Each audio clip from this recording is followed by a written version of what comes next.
ఈరోజు కృష్ణాష్టమి కదా, ఇంతకు ఈ ఏం చేస్తున్నాడు ఇదిగో.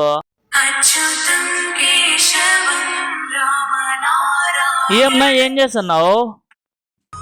ఈరోజు కృష్ణాష్టమి కదప్ప, అందుకే కృష్ణునికి పూజ చేస్తున్నాను. చూడు ఈరోజు కృష్ణాష్టమి కదా, నువ్వు చూస్తే ఇన్ని రోజుని కాయలు ఇన్ని రోజుని పూలు పెట్టినావు. ఆడ చూడిపో ఎంత డబ్బులు ఖర్చు పెట్టి అంగరంగ వైభవంగా చేస్తున్నారు స్వామిని పూజ.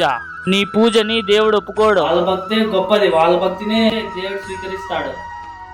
నీ ప్రశ్నలన్నిటికీ సమాధానం భగవద్గీతే చెప్తుంది. భగవద్గీతలోని రాజవిద్యా రాజగుహ్య యోగంలో 26వ శ్లోకంలో ఏం దేవుడు చెప్పాడో చూద్దామా? ఒకసారి చూద్దాం.